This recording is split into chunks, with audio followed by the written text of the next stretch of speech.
Are you ready?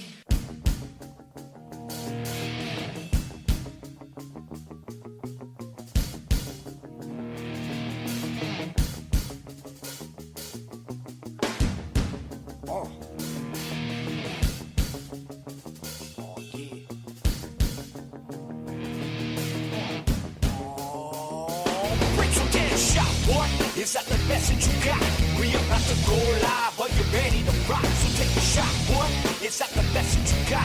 From the fans to the fans, let me hear the crowd pop. So take a shot, boy. Is that the message you got? We about to go live. Are you ready to rock? So take a shot, boy. Is that the message you got? From the fans to the fans, let me hear the crowd pop. So take a shot. Oh yeah. So take a shot. Oh, so take a shot. So take a shot. Welcome to Shot of Wrestling Flashback Interviews. If you've not done so already, make sure you follow us on all forms of social media at Shot of Wrestling on Facebook, Instagram, and Twitter. You can also contact us via email at inbox@shotofwrestling.com or dial it up 619-343-3005 at Shot of Wrestling Hotline. Now, if you're ready and willing, I'm able. And this interview is from a Shot of Wrestling podcast, episode 121, where we got the opportunity to sit down and talk to Mercedes Martinez back in June 2018. So sit back and enjoy this great flashback interview from a Shot of Wrestling podcast, and stay tuned to the end of the interview for some extra commentary of what Mercedes Martinez has been doing since June of 2018.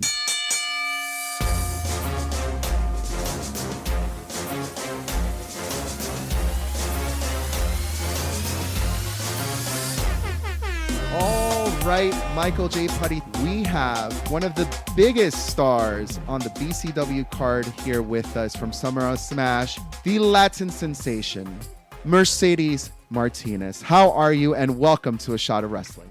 Thank you. Thank you for having me. It's my honor, my pleasure to do this for you guys. I'm very excited to be here, and, I'm doing great. Well, it's a pleasure to have you here, where obviously everybody wants to hear your thoughts, especially about the Mae Young Classic, about your 17-year plus career in the business. But I want to start a little bit from the beginning, from humble beginnings. Before you started training to become a professional wrestler, what was your life? Did you come from a big family? Was wrestling always something that you wanted to do? Well, wrestling wasn't something I wanted to do, to be honest. I actually wanted to be, a few things. Obviously, I was into playing basketball. I went to college, actually, on a basketball scholarship. So I had a free ride to college. Wow. In a Division II private college. Yep. Amazing. Congratulations on that. Thank you. And I came from a pretty big family. I'm one of 5 kids. My mom's one of 9, and my father's one of 9. My stepfather's one of 9. Yeah. Oh man, it's that Latin culture. I feel like my father is one of 11, and my mom is one of 8. So yeah. So it's a big family. So family get-togethers is like a block party. Yeah. So it's just coming from a big family, and I'm not rich or anything. I come from a poor neighborhood, and hand-me-downs and stuff like that. I was bullied when I was young, so it was one of those things where I had three brothers. It was 2 older brothers, then came me, then came a younger brother.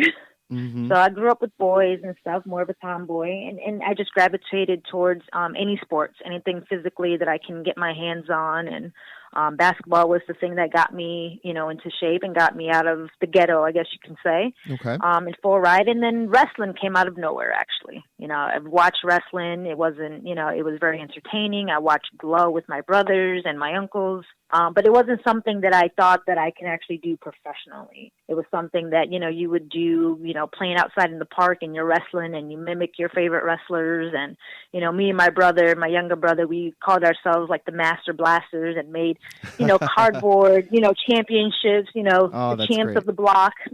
Yeah, that's awesome. But yeah, it wasn't anything that I was going to think it was going to become a reality, because I had my I set on becoming a professional basketball player or a pretty much a police officer, either or, one of the two.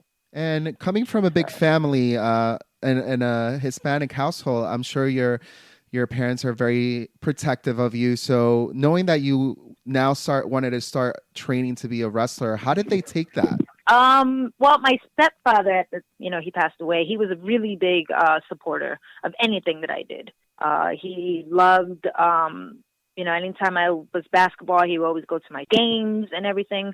And when he found that I was going to start wrestling, he was very, very, very supportive. He said, just do what makes you happy. If you get injured, you're going to just come back from it. It doesn't matter. My mom, on the other hand, was a little nervous. She's seen me through many injuries, just being roughhousing with the boys and, being a tomboy that I am.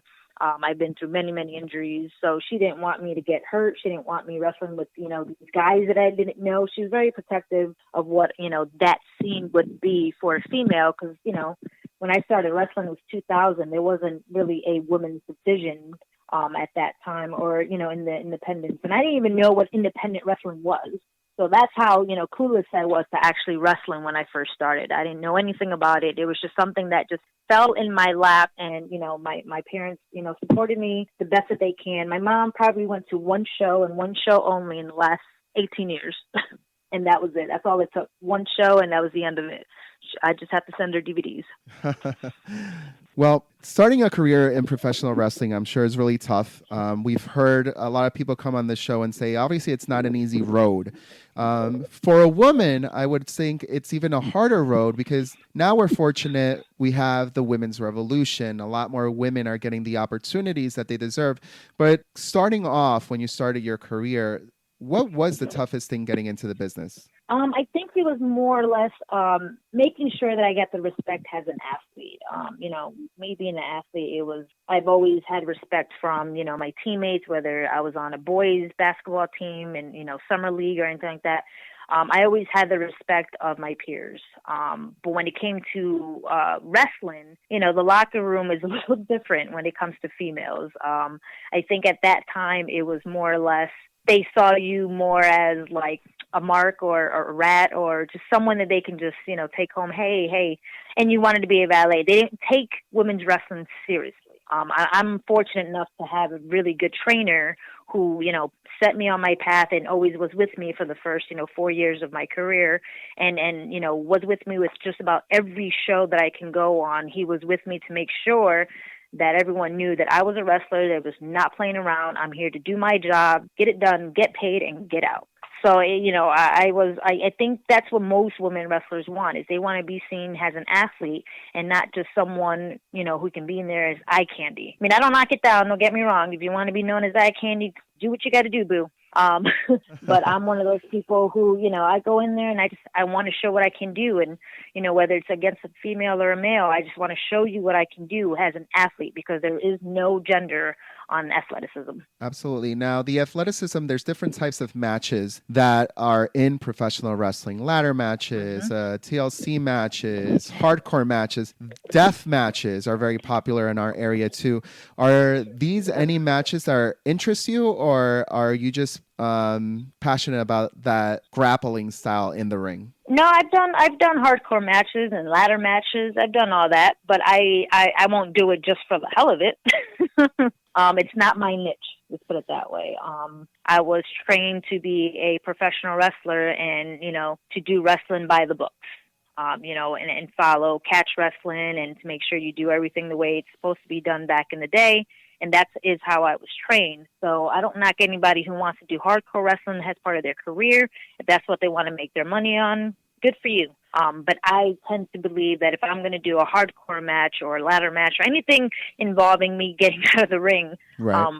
It has to be a feud or it has to be something memorable because my body's being put on the line and, there's got to be some animosity or something for me to want to put you through a table and you put me through a table, whatever it is, a cage match or anything like that. There's got to be a reason for me to do it. And I believe it makes the match much more emotionally invested for fans, as well as for the storyline and the psychology that you're trying to portray for whatever company that you work for. That's just my take on it. No, for sure. I completely understand. You mentioned your trainer. Who is your trainer? What school did you go to start training to be a wrestler? My first trainer was Jason Knight. He out in Waterbury, Connecticut. If you don't know who Jason Knight is, he was the first ever ECW television champion. He was also partnered up with Just Incredible, known as the Impact Players in ECW. And I was with him for about 4 or 5 years before the school closed down in Waterbury, Connecticut. And then I went and got mentored by the Samoans, Alpha Noya, which is the Wild Samoan. Yep. So I'm pretty much been with him since, still to this day. He still mentors me and, keeps me in line and in check with a lot of things. I still train and stuff. So after 18 years, I still feel like a rookie. Is there advice that he has given you that stays in your head and it's always like something repetitive that's always going on? Always be prepared. Always be ready. Always be TV ready. You don't know when your time is going to come. So there is no time to slack off. If this is something that you want to do, then you need to always be ready. Keep your mouth shut, your ears and your eyes open. Yep. And have respect. Respect for the locker room, respect for the ring crew, respect for everyone involved of whatever company you work for, because you don't know who is who. Ain't that the truth? So, yeah, that's one of the things that have always stayed with me. Yeah, definitely always the truth. In the career that you've had that spanned over a decade now, what would you say are some of your biggest accomplishments? Wow. There's so many, really. There's so many. One of my biggest is probably my first ever overseas tour that I've done. That was a milestone that I finally did, back in 2007, I want to say. Mm-hmm. Maybe. So I went to Australia for the first time, and now it's one of my favorite places to go to. But my first year, when you do your first overseas tour and you have to get your first passport, that's a milestone in anybody's career. So that was a highlight. And then finally going to Japan. It took, over 10 years for me to finally go to Japan and work for Stardom when they first started. So that was a milestone. I did WWE back in 2007 for Sunday Night Heat when I wrestled Victoria. That was another milestone in my career that I was really, really proud of. And then obviously, the most recent one, besides winning titles and everything, was the Mae Young Classic, which was a huge, big boost in my career. And then finally said, okay, 17 years is worth it now. Yeah, no, for sure. So that was the biggest one. Yeah, that was the most recent one last year. So, I'm still going. Still going. Give us a feel for what it was to be part of the Mae Young Classic from the beginning. When you got the call, who made the call out to you? Was it a quick decision to say yes, I want to be part of this? No, I think it was. I think when the rumblings happen, when everyone's like, oh, there's going to be this women's tournament. I tend to always not listen to any rumors or anything because, rumors come and go. I stick to what I know, and if it isn't coming from my trainer or is it coming from a reputable source, I'm just like, whatever. But the moment that I got an email from the WWE office saying they were interested in possibly using me, it wasn't a definite. It was an eye opener. It was like, oh, really? Because the way I look at things is, this is. I'm 37. I'm going on 38. I always thought that my prime was past and they weren't looking for someone like me or my caliber, but, Right. This was my chance to shine. And, I was just like in awe and I was in shock at first when I saw, the email and then, responded back. Yeah, I'm interested. What do I have to do? What do you need? I was very humble. This is what I got going on. And, it was just so, wow, is this really going to happen? But I didn't keep my hopes high because, I've got let down so many times in my career that you kind of just learn to just, okay, let's see how this is going to pan out. You keep your hopes low enough and just, okay, what do I got to do? Let me get ready. Let me do this. Because you never know. I was ready to be on TV, that mentality of you never know when you're going to get that phone call. And that's what happened. The moment that they said, hey, you're part of it, I'm like, yes. I didn't call That's anybody. amazing. No. Yeah, I kept it to myself. No, I kept it to myself until I knew that it was for sure because, they can say yes and they can take it away from you. So Right. I had to make sure I waited and waited until they finally told everybody. When WWE told the world is when I told the world. Oh, wow. Yeah, I wanted to wait. Because I just, it's after 18 years, you're just kind of like, oh, is this really going to happen? And, I hinted at a few people and, people kind of already knew, but it's just in the back of my mind, I was like, don't know what's going to happen. Yeah, for yeah, sure. It was a surreal, it was a real moment. It was like, man, this finally all paid off. And, I cried and I laughed. I had so many things going on and emotional. I was just like, all right, I'm over it. Let's go do this. And you went to do it. When you got into the performance center and that locker room, who out of whether someone who was in the tournament, someone backstage, made the biggest impression on you? No, I think it's hard to say that only because I knew probably about 80% of the roster for the Mae Young Classic. Yeah. Yeah, and it's really it was really good to see a lot of people that I haven't seen in a while. Like Abby Lath or Kimberly. I haven't seen her in a little bit. Dakota Kai, Ruby Riott, Serena D. Like some of these girls I haven't seen in so long that it was almost like it felt like a reunion of sorts. Nostalgia hit me, and a lot of us were reminiscing about a lot of things, and that is what sticks out to me the most. And then obviously meeting, a lot of the newcomers and a lot of the new girls that I haven't got to see. Like Toni Storm blew me away. Yeah. She was one of my favorites. Yeah, she was one of my favorites to watch, even though I had to deal with my own matches. But just to watch her, Piper blew me away. Just the talent in these girls. And one of the new girls that from NXT, Bianca Belair, Mm-hmm. she really her athleticism, I was just like, wow. She reminds me of a modern day Jazz when Jazz was in her prime. Just her athleticism, the way she carries herself, she reminded me so much of Jazz. When Jazz was in her prime. She blew me away. So it was really good to see all these females in the performance center and doing what they do and doing what they love to do, the training and, meeting, like a legend, Princess Uhay, like that's a legend and that no one could really meet. And I got to meet her and wrestle her. So that was a huge highlight for me. I think one of the biggest highlights in the Mae Young Classic. So it was just, I think the whole experience just still to this day, it's just like, wow, if I can go back, I wouldn't change a thing. And just the people there. It was a really good camaraderie. Like everyone just loved to be there and everyone soaked it in and just enjoyed the moment for what it was. Yeah, and in groundbreaking fashion, there's always so we had the first Hell in a Cell with the women, we had the Mae Young Classic, we had the women's Royal Rumble. I'm sure there's always like a pep talk or something that someone has to say, like Stephanie is known for it, to kind of get everybody to really enjoy that moment. Did anybody give you guys a pep talk before the Mae Young Classic started? Who was it and what did they say? Triple H. This was his baby. Yeah. This was his baby. He basically just told us, I can't remember word for word because, it was like 2 days of tournament and training and all that. But basically he just said, this is our moment to put it all out there. Give it your all. Let them know what the women's wrestling is all about. This is our platform. This is something that's never been done. And we're going to set the precedent for what women's wrestling is going to be here and there. And he was really proud of all of us and, this was his thing and he just wanted us to go out there and have fun. Yes, this is a competition. Yes, it's, you want to outdo yourself and you want to give your, but most of all, have fun because at the end of the day, you have to love what you do.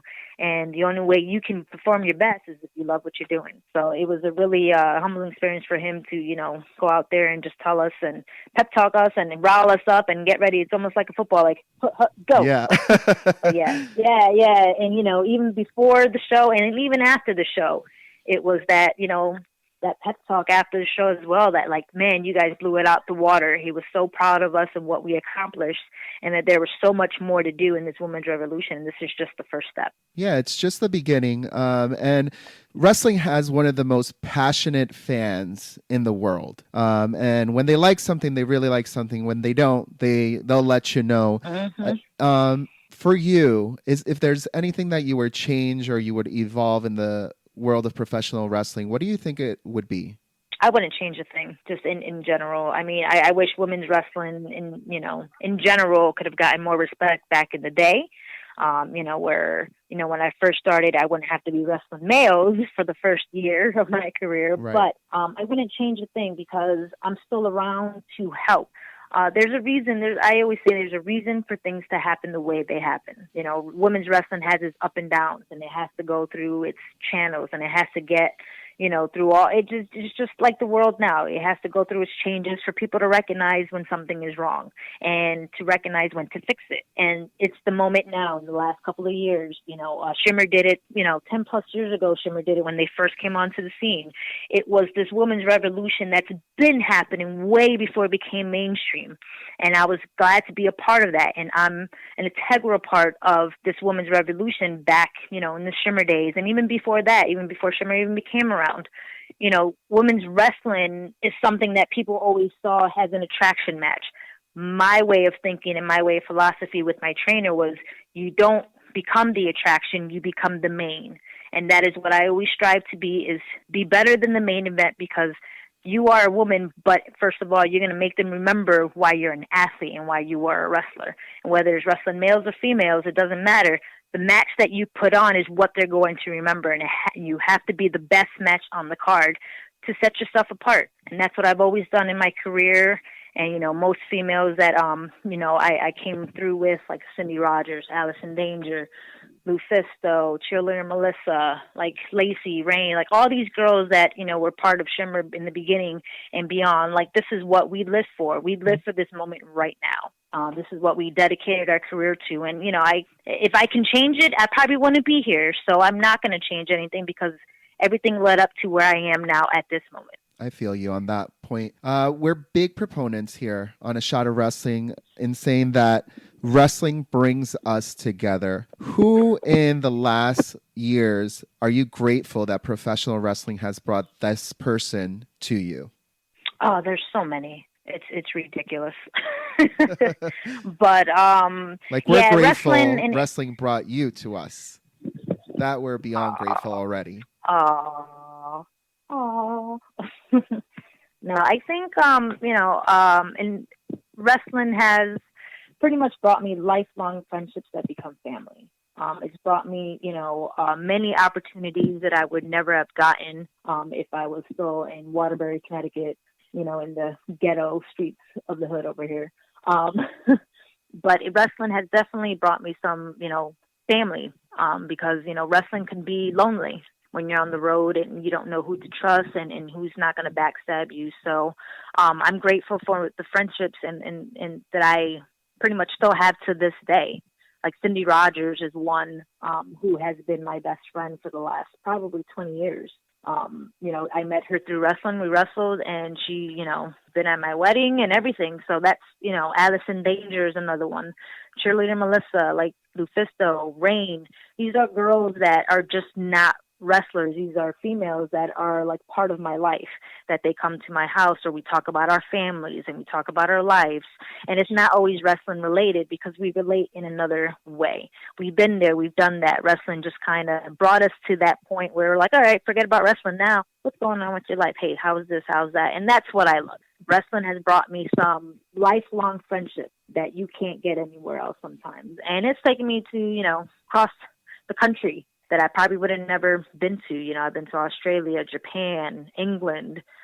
So some of these places are just amazing that I would have never gotten to do if I wasn't doing wrestling. Playing in wrestling, you have to put a lot of miles in the car in traveling or flights. Do you have any road stories you like to share with us? Oh, goodness gracious. I don't know if I'm allowed to. I traveled with, I could tell you now that most of the time I traveled by myself. Okay. 9 out of 10 times I traveled by myself. And that's only because I wanted to go to the venue and I wanted to get back home because I have a real life job. And I'm not one to stay around. I get paid and I go home. I don't like to mingle. I don't like to do anything, get in, get out. But 9 out of 10 times I'm usually traveling by myself. You know, there's those instances where I would be traveling, you know, with the girls for women's shows, women's tournaments. But, you know, I don't have many road stories just because I tend to just do things on my own. I don't like to depend on anybody. Gotcha. I'm not one of those. Yeah, it's weird. I know everyone likes to travel together, but How do you pass the time when you're traveling alone? Or what kind of music do you like to listen to? Do you listen to any podcasts? nope. I don't listen to any podcasts. Nope, I'm very old school. I just pop in my CDs, you know, my freestyle, my 80s music, my 90s Freestyle, music. nice. Oh, yeah, yes. Those You were the know, good like days. Stevie B. Yes, you know, Stevie B, Lisa and the College Jam. Like, that's just anything to keep me up. But that's my music. And, you know, I can listen to the new stuff now. But I'm ready to just chill. I'm ready to just chill. Or, you know, any of the wrestlers that are on the road, we usually just call each other up. You know, they're on the road, I'm on the road. We're two different ways, but we're on the road and we'll just talk to each other and just keep ourselves up. And that's usually how, you know, it was back in the day. Now, you know, everyone wants to travel together. I'm like, well, forget y'all now. Now I got a family. I can travel with them. I can fly now. I don't have to drive anymore. Yeah, you've earned that already. Absolutely. Yeah. Passions outside the ring. What do you like to do on your spare time? What do you do to wind down? Well, if I'm not working, you know, everyone, you know, I still have a shoot job. I still work for a living. I like to have a 401k, people, in insurance. Yeah, for sure. What do you do for your shoot job?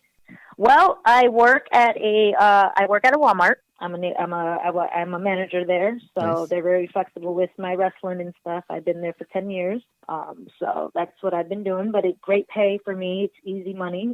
Yeah. Yeah, for me, and you know, I get paid very, very well, enough to make my living off that. You know, if anything, God forbid, happen with wrestling, I still can do what I have to do. But you know, I always tell wrestlers that make sure you have something to fall back on. Make sure you always have a job, because you need a 401k, you need insurance, you need a pension, you need something, you need life insurance, you need something to have a backup. Wrestling, you never know what can happen in wrestling. So I've always made sure I had a job. No matter what I was doing, I made sure I had a job. But yeah, that's what I do, you know. I'm a normal person. Yeah, no, absolutely. Me I'm too. incognito. Yeah, I'm in the retail business myself. I manage my own store, and it does provide that That's not flexible enough. schedule, which is great, but also the stability. What do your coworkers feel about you being a professional wrestler? How did they react to seeing you in the Mae Young Classic? Oh, they were really, really excited. I think they had to keep the fan inside of them at work. Yeah. And the thing is that my job, because I tend to move a lot due to, you know, my personal situations. But I've been probably in 6 different stores in the last 10 years. So, I don't get to stay in a store very long to let people know that I wrestle. But when, this store that I'm in now, they pretty much were very excited. They're not wrestling fans at all, which is a good thing, because I like to keep my personal life away from work life. But a couple of my coworkers watch wrestling, and they saw me and they were so excited. But they kept their fan momentum outside of work. Is when we clocked out was a whole different story. Oh, yeah. They were very excited. Yeah. Once the drinks start flowing, everybody loosens up. Yeah. Ain't that the truth? And this is a shot of wrestling, so we would always like to know, what is your adult drink of choice? I go for a Midori sour. Okay, very nice. Midori sour, tequila rose. I'm a very light drinker. Mm, And if it's beer, then it's got to be a Corona or a Heineken. love it. Now, as we start to wind down, what is in your future? What are some of the projects you're working on now, or things that you're looking forward to in the upcoming year? Well, right now, I'm very excited. Obviously, you know, still working for the women's companies that I work for. It's something that's still consistent. Shine, Shimmer, right now, WSU, and Rise. Rise is something new that's only been around for a year. It's something that I'm very, very, very proud of. To be a part of, and you know, helping in any way possible to get Rise the notoriety that it needs. If you're not familiar with Rise, Rise is a company that is helping women's wrestlers pretty much get their name out there, help develop them. You know, we do a lot of seminars. I did a seminar about 2 months back or so with Rise in conjunction with Shimmer. Basically what it is I help the girls in every aspect of wrestling. It's not just the wrestling itself, but it's your etiquette, it's your locker room etiquette, what you do outside of the business, your branding, your social media, just everything that, maybe trainers forget to tell you. Sometimes, you need a female's perspective on this business of ours that you don't get if you have a male trainer. I know my male trainer didn't give me everything that I needed to know until I started wrestling females, and it was like a whole different story when, the things that I learned on my own. So it's pretty much giving back. And what Rise does, it's pretty much helping these females get away from what they're used to. So it's the concept of if you're in New York, which was, New York, you're constantly wrestling the same girls in the area.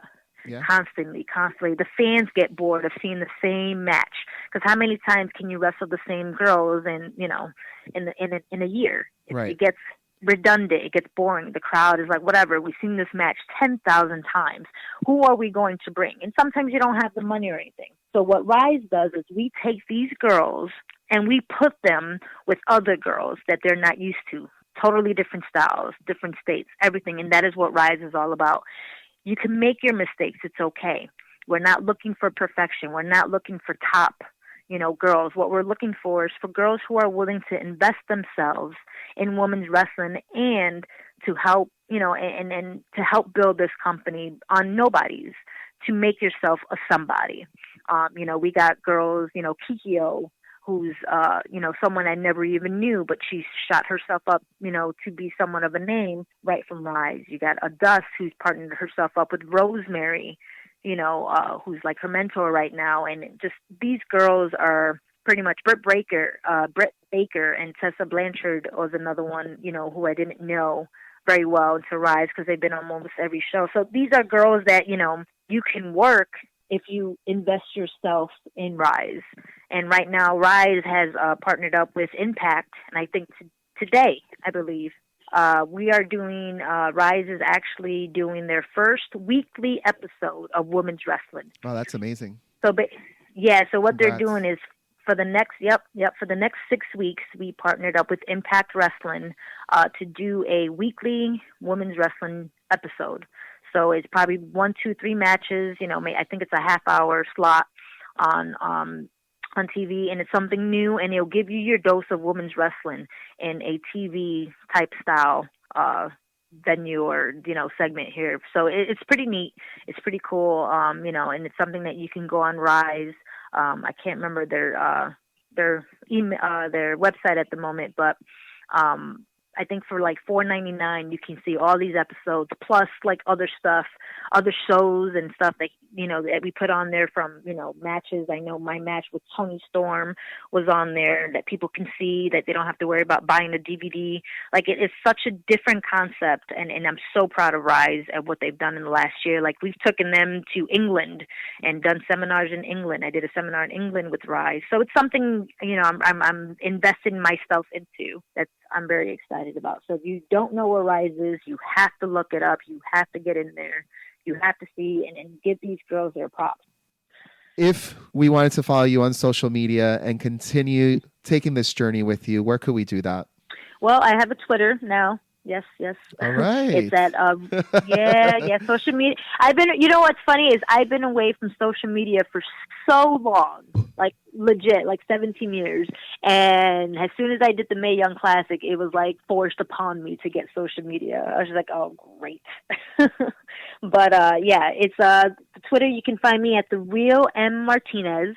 As well as my Instagram and Facebook. They're all the same handle. So if you do that handle, you can pretty much find me in all those 3 social media handles.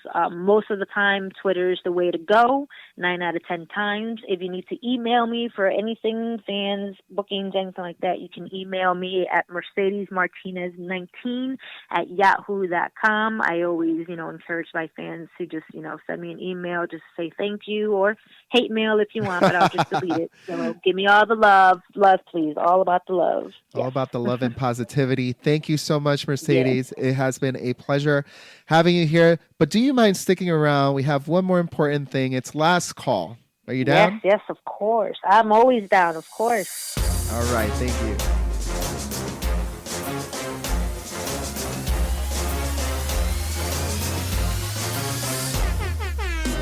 This is Mercedes Martinez.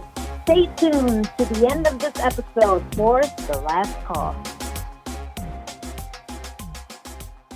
All right, everybody. Well, what a great interview with Mercedes Martinez circa June 2018. Now, I am joined with the co-host of Shot of Wrestling, Mr. Mark Schwann. Welcome to this flashback interview. How are you doing, my man?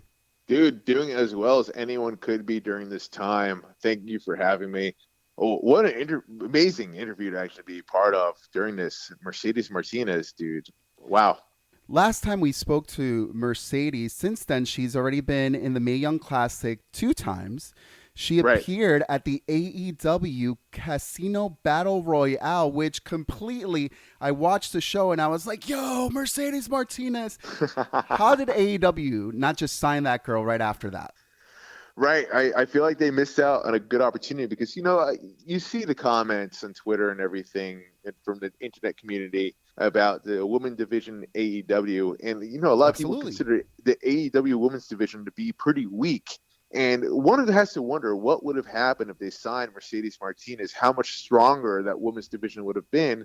But, NXT, they made the offer to her and she went with NXT. Yeah, and this is also coming out of, according to Sports Illustrated, in 2019, she was one of the top 10 women wrestlers. She was in there with names like Jordynne Grace, Sasha Banks, Bayley, Rhea Ripley, Chris Statlander, Taya Valkyrie. Number 1 that year was Becky Lynch. Now, again, I think AEW dropped the ball on this one. They absolutely did. And I don't necessarily know the contract details to the one she has with NXT, but, one has to wonder, it has to be more than what the regular contract is for her to go with NXT than AEW. And we always talk about it in the show, we all dream. Everybody in the business always like, hey, I want to main event WrestleMania. I want to be in the WWE. And that might have something to do with it, though, Abel. I mean, you might be onto something there with that. And I went crazy, by the way, I have to say. We did a Royal Rumble watch party. And when she came out for the women's Royal Rumble, I lost my shit. We all went nuts. We all went nuts, dude. I was there, too. And it was an exciting thing to see Mercedes Martinez in there. Because, she's been in the industry for a long time, and we all know how a hard worker she is and how talented she is in the ring. She's a legitimate badass, and see her have that opportunity in the Royal Rumble, one of my personal favorite pay-per-views and favorite type of matches. It was just a cool thing to see. Now, in the interview, she mentioned that when she got the email that she was going to hopefully participate in the Mae Young Classic, she didn't tell anybody. Not even her closest friends, family members. She waited. I can't blame her. I was really thinking about this too, from what Mercedes Martinez was saying about that opportunity, because I've gotten some amazing auditions before, for like lead roles, for recurring roles, for pilot shows, for even movies. And, I don't necessarily say anything to anyone, not even my parents. So, the only one they'll know about is my wife, because, sometimes she'll help me self-tape for this stuff. Okay. And so, of course, it needs no basis. But, I don't necessarily tell anyone about it because you don't necessarily know what's going to come from it. Even if you land it, even if you, say it's a pilot, see you land it, how much you want to speak about it, because it's not necessarily a guarantee that pilot's going to be picked up. Yeah, so you're talking about it for nothing. Yeah, I found that really interesting and it made sense because a lot of things can change. Close personal friend of ours and to the show, Eric Jaden, has had a lot of opportunities with the WWE as extras and being part of events, and he shared that with us, but then, he shows up and they don't use all the extra talent. They don't have a spot for everybody. So you never know what could happen. So I kind of would imagine you would tell your wife if the WWE decided to sign you up as a manager or a producer or a commentator, right? Well, my wife knows everything about it because, of course I live with her. So would you tell Michael J. Putty or myself? Need to know basis, my man. Honestly though, if it interferes with the show, yeah, I would of course tell you guys. But if I could still do the show and things are still uncertain, truth be told, I wouldn't even tell you guys because because I don't, unless I know for sure, yes, this is going to air. Yes, I'm in it. Yes, this is a full go. I would tell you. But even then, sometimes it's the case. Like, I have some friends that work on like Marvel Productions, Disney Productions, where they're legit not allowed to talk about stuff. Mm. Do you sign like disclaimers or in your contracts when you're going to be in Dude, movies or shows that you can't say even anything? even for auditions, I have to tell you, I've signed some NDAs where I'm not Oh, allowed to talk about things oh for wow. for auditions, just auditions. I'm not allowed to talk about it. Well, another topic in this interview was who Mercedes recognized as standouts in the Mae Young Classic. Names like So Toni. those are some quiet names, man, right? Yo, for her, it's great how talent notices talent, Yeah, because the names that she mentioned, Toni Storm, Piper Niven, and Bianca Belair as those standouts early on, like, and right, now look at where they are, right? right. Look, Bianca Belair. I mean, like, people are talking about her to be the third person in that match with Rhea Ripley and Charlotte Flair in WrestleMania. Yeah. I mean, that's how much her name value has gone up since that interview. And then you have Toni Storm, who I really think could be the future of the women's revolution here. And like, these are some phenomenal talent, some phenomenal names, and they're still so young. Well, speaking about age, Mercedes is now 39. When she recorded that Right. interview with us, she was 37. And, what is left for her? What is next? Where do you see Mercedes going to next? It's hard to tell, especially with like the times that we're living in right now with the coronavirus, with COVID-19 and the quarantine and lockdowns. We still don't know what's going on. Everything's pretty much hour by hour at this point. If you were to ask me like a couple of weeks ago, I always said, Mercedes Martinez would have been on the main roster probably by the end of the year. Mm. But now I really don't know what's going to happen. I don't think anyone knows the answer to that because, we don't even know if WWE is going to be shut down completely And for by the how time long? this airs. Yeah. And for how long? For real. I mean, she is 39, but I think there's also been other individuals in today's era who are trying to remove that age as it being a factor. Look at Well, AJ Styles. you look at Mickey James. I mean, how old is Yeah. Mickey James? Right. You look at Asuka, and how old is Asuka? I mean, these are women that are both about around the same age as Mercedes Martinez, maybe even older, and they're still kicking ass, and they're in the main roster. Granted, Mickey James is more of a name, but in Asuka, she did go through the NXT route. She was older. Might be actually a little bit younger than Mercedes Martinez is now when she was in NXT, but still around about the same age, and she's on the main roster right now, and she's been kicking ass. Say what you will about her with her push ever since her loss to Charlotte Flair, but she's still in the main roster. She's still relevant. Who's to say with Mercedes Martinez what she can do and not do? Mm-hmm. Considering she is 39. She doesn't look like she's 39. She doesn't act like she's 39 in that ring. She could still go completely. And I think she's smart about how she works as an in-ring performer with her age. No, I completely agree. You said Toni Storm was probably like the future of the NXT division, but every great performer also needs someone to play off of. I would love to see Mercedes Martinez go against Toni Storm. I mean, hell, you look at Shayna Baszler. Shayna Baszler's older as well. Mm-hmm.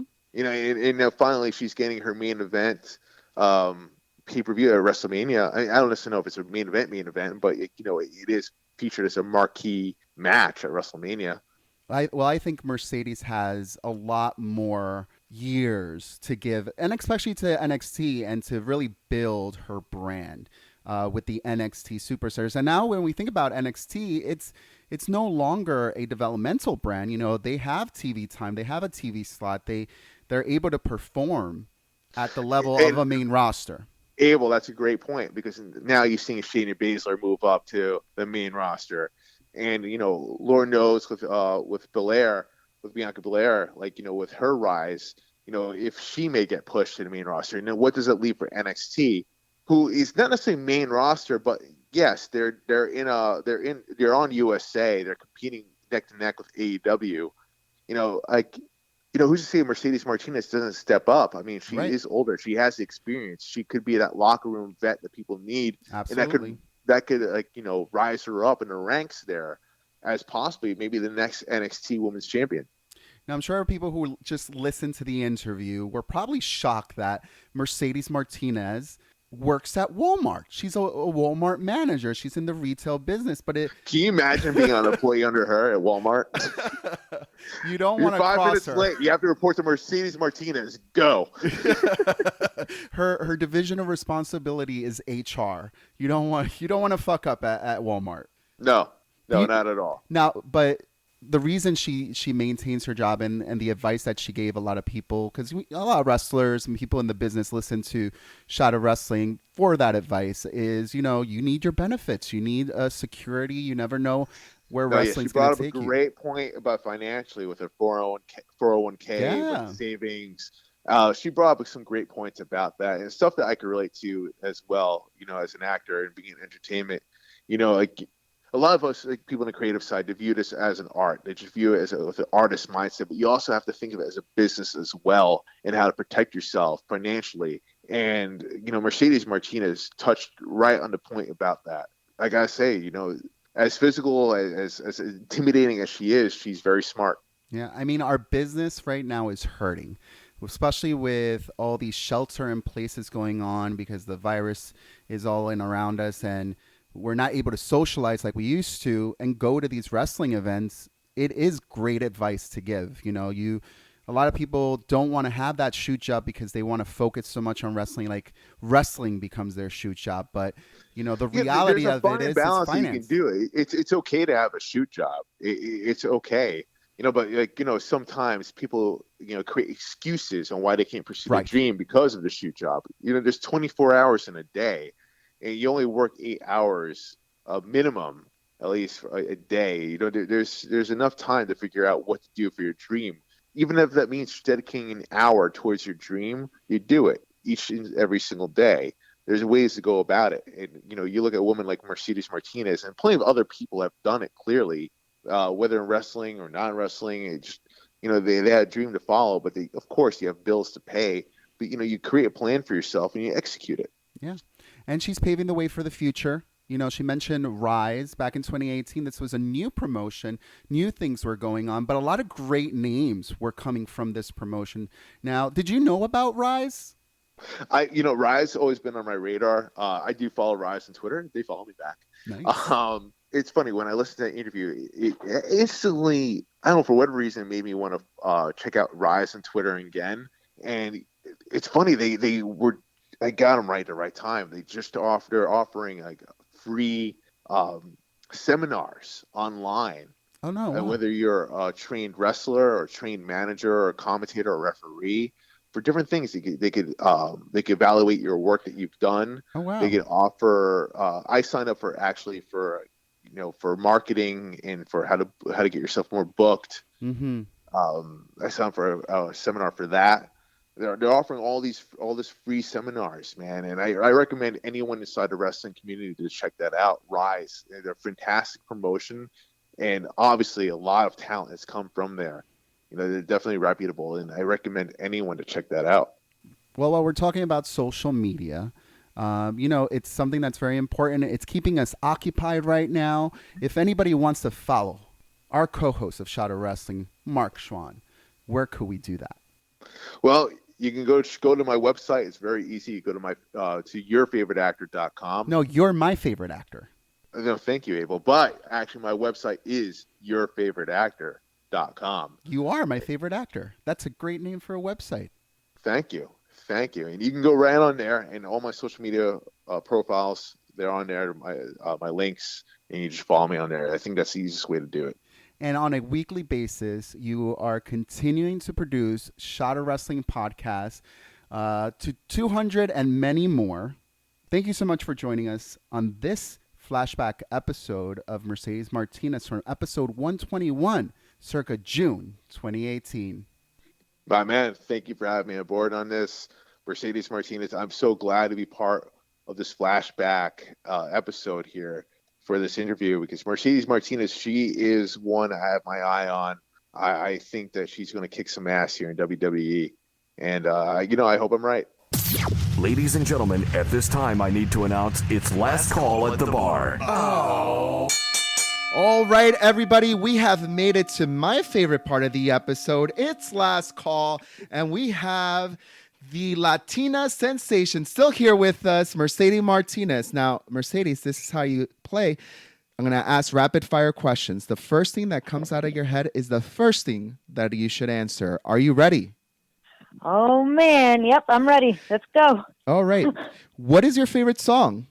My favorite song at the moment is probably Notorious B.I.G. Other than wrestling, what is your favorite sport? Basketball. Who is your favorite wrestler of all time? Oh, my goodness. It's going to be Bret Hart. Nice. Who has been your toughest opponent? Lou Sisto. What is the worst job you've ever had? Oh, man. Doing roofing. Which was your favorite WrestleMania? Oh, my goodness. That I don't know if I can answer that one because there's so many memories I've had with each WrestleMania. So I'm going to keep that one to myself just because I can't just pinpoint to just one. Okay, no worries. Who is your celebrity crush? Oh, man, that would have to be probably at this moment Michelle Rodriguez. I have a girl crush. Nice. What's your favorite snack? And chocolate chip cookies. And finally, where's the one place that you want to travel in this upcoming year? I'm going to go to Hawaii.